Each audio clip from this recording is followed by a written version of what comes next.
Silou, tu peux nous expliquer les grandes lignes à surveiller sur un bilan comptable? Le chiffre le plus important de ton bilan, ça va être forcément le résultat de ton exercice. Donc s'il est positif, tu as gagné de l'argent, s'il est négatif, tu as perdu de l'argent. Si tu veux le détail de comment tu as constitué ce résultat, en partant de tes revenus et réduisant tes différentes charges, il faut aller voir le compte de résultat et ça se passera pas sur le bilan. Ce qui sera intéressant aussi, c'est du coup d'analyser ton taux de rentabilité sur l'exercice en divisant ton résultat net par tous les revenus que tu as générés. Deuxième élément important sur le bilan, ça va être ta trésorerie. Est-ce qu'elle est positive et donc tu as de la liquidité pour couvrir tes échéances à court terme, ou est-ce qu'elle est négative et dans ce cas-là tu as découvert? Troisième élément important, c'est ton BFR, autrement dit ton besoin en fonds de roulement. S'il est positif, ça veut dire que tu as besoin d'argent pour financer ton activité. C'est notamment le cas en B2B lorsque tes clients te payent avec un délai de 60, 90 ou même 30 jours. Il peut aussi être négatif pour tous les commerces, comme le client paye tout de suite. Par contre, l'entreprise bénéficie de délais pour payer ses fournisseurs.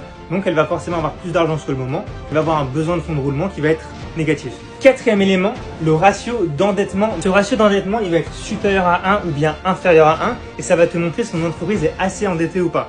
Il faut savoir que quoi qu'il en soit, une entreprise doit être endettée pour financer son activité. C'est comme une maison. Tu vas pas l'acheter à 100% en fonds propres, mais tu vas forcément faire un prêt. Et bien une entreprise, ça fonctionne pareil. Cinquième élément à surveiller sur ton bilan comptable, ça va être ton actif net.